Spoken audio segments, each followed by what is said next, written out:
Hi, it's Dima, and today I'll talk about the basics of working with Blender. So let's start Blender. At startup, a splash screen appears asking if you would like to open a recent scene. Actually, there's nothing important there. This is the scene that appears by default. Jumping ahead, you can change it if you want and then save it as default. The very first thing is navigation. In case you have a mouse with a scroll wheel, you just hold down the wheel and simply move it all around. Shift plus scroll wheel navigates around the viewport. Control plus scroll wheel zooms in and out. In case you have a mouse without the scroll wheel, go to Edit, Preferences. Click on Input option and tick the Emulate 3 button mouse. Now you can use Alt plus left mouse button to navigate, Shift plus Alt used to move around, Control plus Alt or the left mouse button is used to zoom. It's more convenient if you have a scroll wheel. By default, this is the main viewport. Above is the standard settings panel. Render, we'll discuss this later. Layout, modeling, sculpting that you see above is mode switching, but we won't really need it now. What you will certainly need is the outliner on the right. It has all the objects that we can create. You can select items and turn off visibility. You can also turn off visibility in viewport, and you can also turn it off while rendering. There is a small half bulb icon in the top right corner where you can add toggles, switches. That is, the cube will not be visible while rendering, but you will see it here. That's the basic navigation. Grouping, also known as collections, appeared not too long ago. I will show you how to create a collection when we proceed with creating objects. You can find it in the top right corner, New Collection button. You can name it and transfer all the elements that are needed there. We will check this out soon. Below that, you can find a lot of settings and different properties. We can quickly run through all of them. For example, the top one refers to rendering. You can see the icons next to it. That is what render engine we use, what resolution is used to render, environment settings, modifiers, wrench icon. All this can be customized as you want. If you hover between the windows, a double arrow appears. This way, you can customize it as you wish. Let's see how you can do this. The corners of these windows are rounded. You need to point it, and a target sign will appear, no matter where you point below or above. Upon pulling it up or down, the area is duplicated, and you move it as you like. When I point at the corner of each window, it indicates which type of window this is. You can do here whatever you want. I can transfer my collections bar to outliner on the main page. And here I can transfer the main 3D viewport, for example. You can customize it in any possible way. To close this window, select the area by pointing at it and move it over the window you want to close. Here you can see a huge arrow. I'm showing an example. That is, it will close the window where it is directed. I don't know yet whether it is needed or not. I usually make 2 windows for myself like this and make another one down below, for example, to work with materials. You can skip this for now. These ways to customize it are very convenient. The only thing is, let's say I have a 3D viewport. Here is a large window and 2 small ones on the right. I can't close anything like that. I cannot hide 2 windows with 1 window and leave only 1. It doesn't work like this. It's a bit puzzling, but convenient at the same time. But for your convenience, the screen can be stretched to the maximum and unnecessary icons can be closed. By the way, you can also navigate through the multicolored XYZ arrows in the top right corner in the viewport. You can use it if you want. Just hold it and navigate. But I don't even know when it might be used. Maybe when there is no mouse and you only have a touchpad. Also, since we don't have nav pads, very often we need to see other views. Let's say we need to see the front view, side view, top view, bottom view. In this case, it is very convenient to use tilde symbol, which you can find on your keyboard. It's below the escape key. Press and hold the tilde button and a menu will pop up where you can choose a view. Just point at it and release the button. The good thing about the nav pad is that you can quickly switch the views by switching numbers 1, 2, 3. They are already programmed for changing the view. Frankly speaking, it's more convenient to use the mouse to change views. To return factory settings, go to File, Defaults, Load Factory Settings. Give it a moment to think, and it will restore all default settings. You can also save a startup file. You can remove everything or leave what is needed. We save the startup file, and when launching the viewport, it will load your scene. But I don't really use it. There is also a fifth button on the nav pad. It is a switch button to perspective or orthography. You can also switch to an orthographic view. That is, it has no perspective deformations. Sometimes you also need it to fully understand the shape of an object without distortion. Upon clicking it again, it returns to the previous view. It's cool because this way you can do isometry. You can see all this in isometric view, but please note that there is a camera at the top left. You will be rendering what the camera is showing. The camera, accordingly, can also be moved to any place you like, and there is also an orthography setting in the camera itself. That's why I divide the screens. Remember, I mentioned about the tilde through which you can pick a view, top, left, right, or bottom. There is one more view, i.e. camera view. It shows the view of the camera. If you put orthography, you can easily do isometry. We will get back to this. When selecting a camera view, it can be controlled via Shift plus tilde. You can configure it as you wish by rotating the mouse and using keys WASD, forward, backward, left, right, just like in computer games. QE keys are used to go up and down. Let's go over the basics. By default, we have a cube, light, and a camera. I'll remove the light and camera for now so that nothing gets in the way. How do we add objects? I'll delete this cube by pressing the delete button, just like we use it in any other case. You can use add at the top to add objects, but it's not really convenient. Instead, press Shift plus A. Add object appears.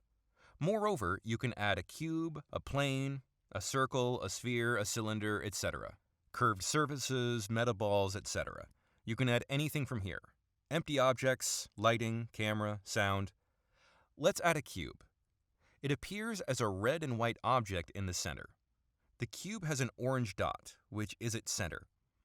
How do we interact with the cube? Use G button to move the object.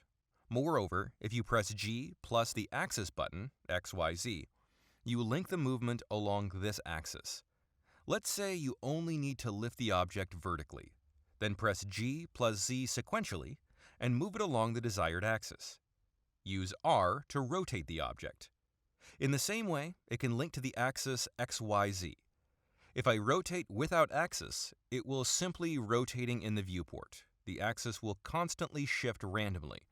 It is better to monitor if you need to move the object as precisely as possible. By the way, I advise you to press the N key right away. The menu pops up on the right. We can interact and change the movement, rotation, and scale along the axis. Use S for scaling. By default, it scales all axes at once, but likewise, using XYZ keys, it can be scaled along the axis you need. Shaping the cube that it looks more exciting brings us directly to basic modeling. Generally, Blender has two modes. The object mode, you can find at the top left, object mode. To be more precise, there are more modes, but we'll be using two. The second mode is editing. You can pick this mode by pressing the Tab key. In object mode, you select an object. For example, in edit mode, you edit your selected object, if there are several of them. What are geometry principles in Blender? Vertices and edges together make up a plane, a surface. In this mode, pressing 1, 2, 3 switches the mode from vertices 2 to edges 3 to a plane, surface. The combination Shift-Z makes an object transparent so that it is easier to edit. Just like we moved the entire object, you can also move its vertices, edges, and surfaces of the plane. You can delete them. Use G for displacement, R for rotation, and S for scaling. You can also do it another way. There is a panel on the left, Move, Rotate, Scale. Once you select one of the editing modes, you'll see the axis. Let's say you select Move. Then you click on the desired object. And now you can see all the axes and interact with them. On the left side menu, you select Move, and you are ready to manipulate the object. We have selected the box by default. What we will certainly need today is extrusion. Press 3 to select Surface Object mode. By pressing E, the cube squeezes out. This is the way most artists model objects. This way, you understand the principles of editing, moving each vertex in any possible direction. Next comes your imagination. We won't make complex models today. I just want to tell you how you can interact with geometry. For example, I selected the plane. I then press X and delete it. There is another important feature in the edit mode. If you need more geometry, you select the cube and press Ctrl-R in the edit mode. And depending on which plane you hover over, it makes a cut, thus adds geometry. To delete the object, press Tab, exit edit mode, and move to object mode. It is now allocated as a whole object, and you just click on the delete button. You can also press X and delete it in object mode.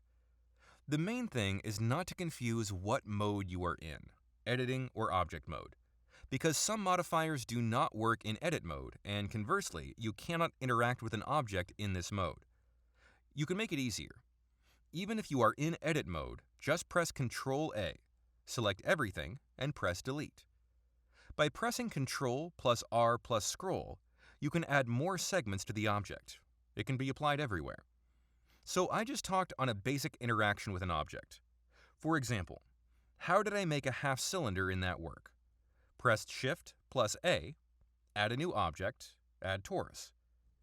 The important point is that when you add Taurus, you can see a panel appeared at the bottom.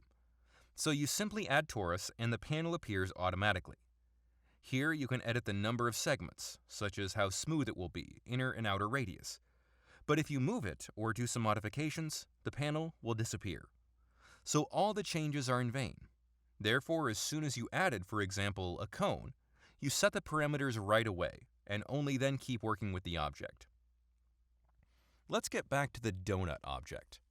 So how did I make a half torus in my previous work? I switched to top view, select the vertices, but when I turn the object over, the bottom vertices were not selected because it simply did see them from the top view. So for such a case, press Shift-Z to make the object transparent. Now when I select the vertices, I see that all of them are now selected. Then delete the selected vertices. Use Shift-Z to return, and ta-da!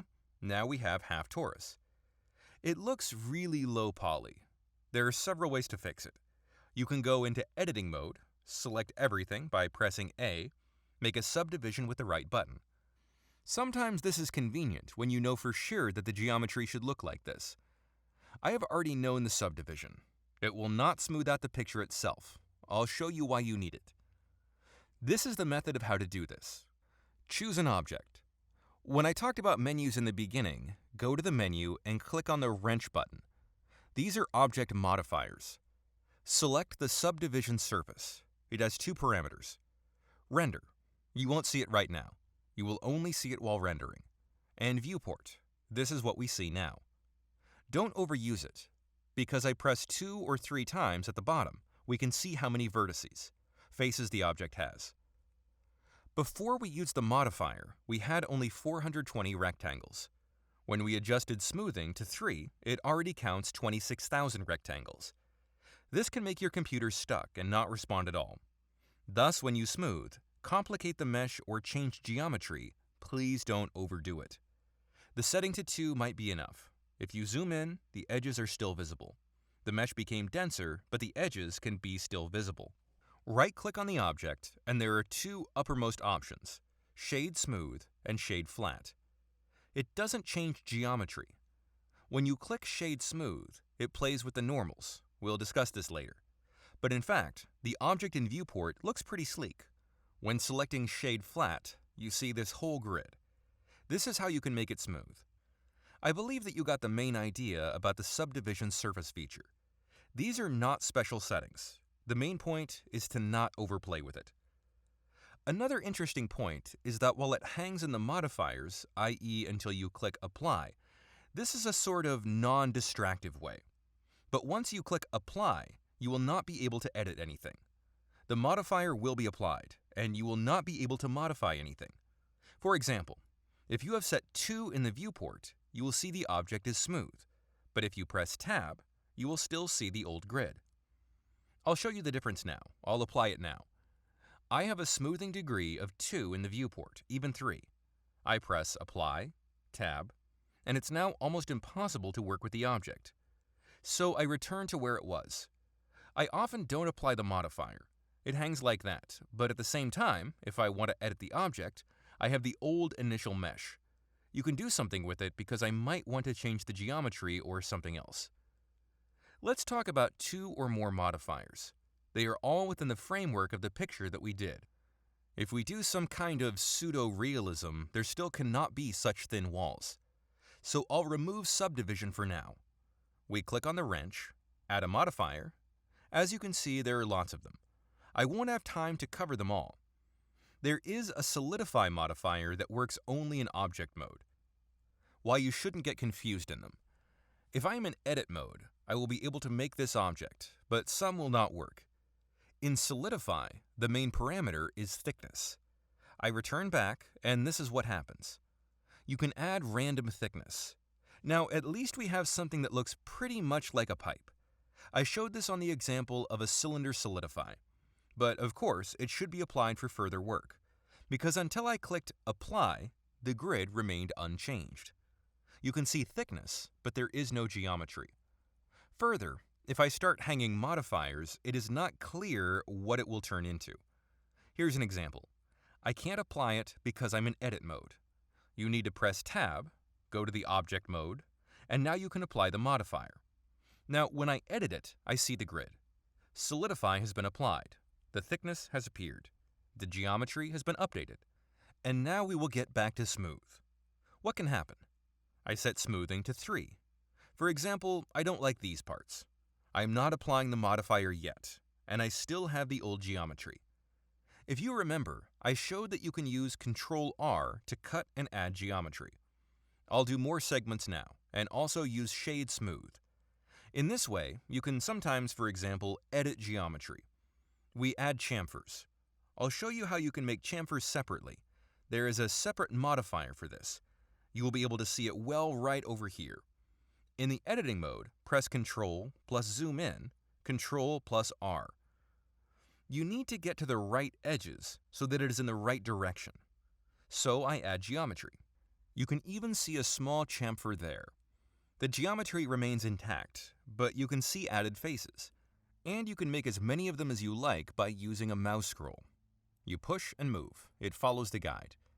This can be applied in different ways. I sometimes use it when I want to manually add a chamfer, which is more or less smooth. Then I can do it this way. The tool may not appear if the mesh integrity is violated. This is convenient when you know that you have an even geometry so that you can add cuts. The basics that I showed you allow you to only make some really simple objects. The main thing, I showed you the main stuff. How to edit an object, and what you can get as a result. I also showed you some modifiers.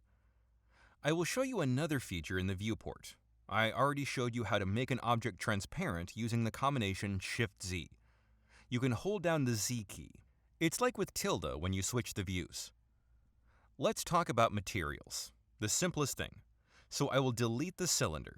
Click Shift plus A, Mesh, and add a sphere. Click the right button, Shade Smooth, so that it is displayed normally. As for viewport, when I showed you how to change views using tilde button. By holding Z button, you can see the solid display, as it is now. You can switch it to the wireframe by clicking Shift plus Z. The next is Material Preview, but we don't have any material right now. And here you can also click on Rendered. We now have no light, nothing. At this stage, it is very important to understand your performance. There is a Render Properties button on the right. There is a Render Ivy engine. It is fast, but less realistic. There are lots of manipulations that need to be done to make it realistic.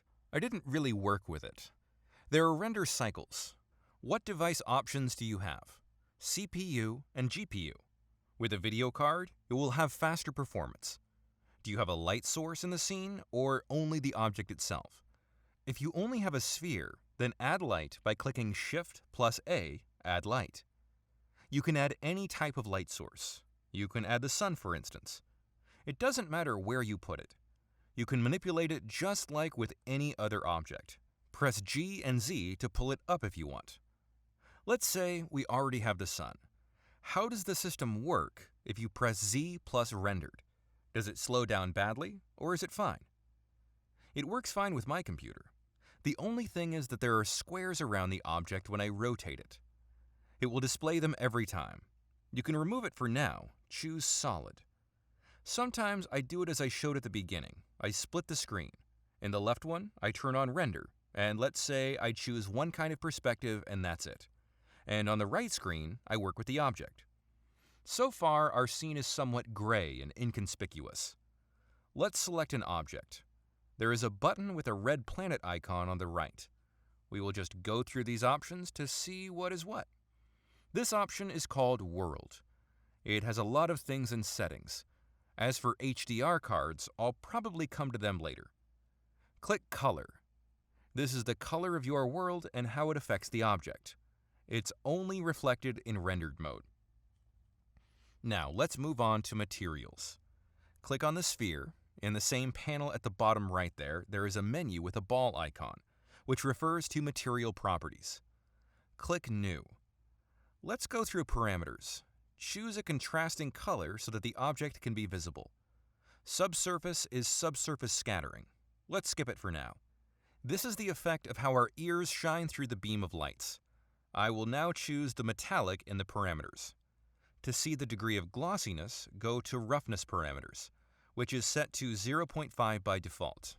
This is roughness. You can lower it down a bit. I won't discuss all the rest parameters. Transmission could be interesting, but it won't work with metallic parameters. This is transparency. You can set transparency, to maximum. Remove the metallic, and Eeyore is a refraction that is used when you work with glass, for example. Materials require a bunch of experiments every time. This is a basic understanding of materials. Now I'll show you how to make it more interesting. At the bottom, pull out the panel for convenience. In all screens, you can make settings. Corner is the type of screen. For example, above we've got a 3D viewport. On the right, we have an outliner. You can make a shader editor screen to work with materials. This is where things get more complicated. In fact, the material with which we worked on the right is duplicated in this form. Hence, you can use a combination Shift plus A to add anything, generated textures, gradients, etc. Here, you can mix anything, but we have no time for that. But believe there are lots of stuff. You can add textures. This is just an example. Here you can mix, apply mathematics, subtract one from the other, and see how it works. I just showed you how to work with materials. Naturally, you can draw whatever you want. The materials I used in that scene are Sysinor technologies. These are free materials kits. I will tell you in detail how to use them later. A material can consist of several files there. Wood, marble, everything can be edited. It is very convenient. That's how you work with materials. I can open the project of the picture I made. This is a very simple material, and there can be a whole bunch of these. Let's get back to our projects. Basic modeling is done. I showed how to work with an object, how materials are applied, and how to at least apply colors. We made lighting and added sun.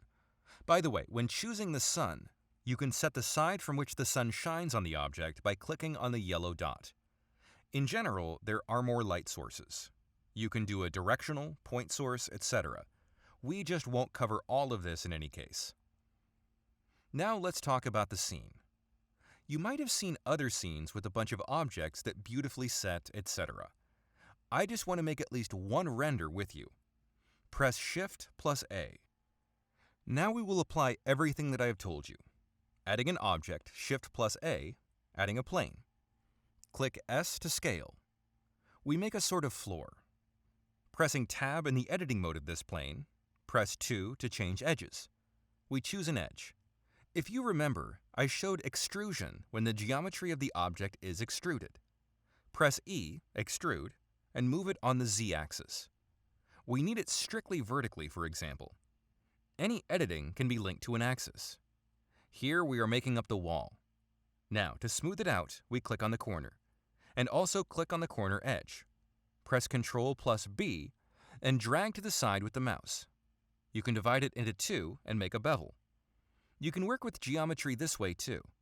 And by scrolling, you can increase the number of faces. This way, it smooths out. If it doesn't work, go to the Object mode, select the desired object, and edit it, because the object that was originally selected is being edited. The main thing I wanted to show you is how most of the scenes are created.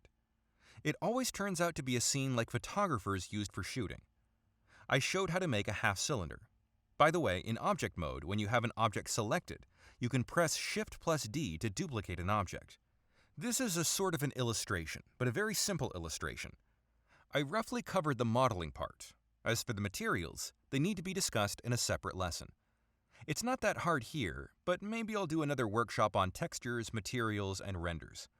I tried to show how objects look, how to work with the mesh, types of modifiers, how we can distort this mesh, getting the formula we need, how the material is applied.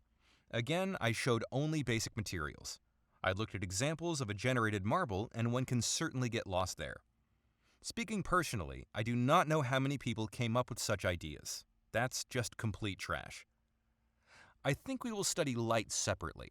I'll just give you a scene to open next time, and we'll play with the light. Light, render, and environment that I showed you right now are very primitive. I can get ready and show you how to make such a futuristic story out by simply using regular marbles. And it's not very difficult to do. The foundation has been laid for a start. We will not cover animation. I can show my scene, half a cylinder, the Taurus that we made today, the balls set manually. This is a box. In fact, slightly complicated geometry and a remote center with chamfers. This is a regular plane with a glow texture. This is just a plane with texture and so-called displacement. This is automatic. There is a texture, you can see it on the right. It affects the geometry of the object. The only thing that I forgot to mention is the splines. You can make a curve, set the thickness, and make pipes. As for materials, everything is made with materials, just like we use them today with the spheres. I just have it transparent, a few roughness parameters, and almost everything is standard. Here we have such glass, all on materials. This is a marble material type that I took from the libraries, but it's a little twisted. Actually today, I showed how to do almost all of these elements.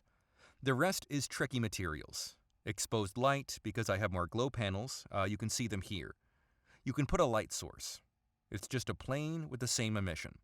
And here's the whole scene. I showed how it all gets together. Further, you just have to work with materials and light. Considering the fact that the camera is also an object, it can be moved and rotated. I usually set the location and angle to 0. I move it along the y-axis so it looks down. I put it at 90 degrees and set the view camera. And then I only move it along the z-axis. If I want such a straight and normal view, it's much easier to work with all objects when everything moves from 0. This works only with a simple scene. If you create animation, then the depth of field is also possible. But I don't do this in the case of a static picture. I could also make these pipes like half donuts simply by moving and rotating them. I have not covered all the nuances, but actually this scene can be created from the basics I gave you today. We just need to discuss light and materials. Next time, we will talk in more detail on how to make a pseudo-realistic picture. It won't take us 1.5 hours to discuss lights. I think we'll talk more about composition. I will add a little more details on modeling. There is a lot to tell. Maybe I'll cover both. Basically, light is also a part of the composition. Thanks for watching, and see you soon in the next episodes.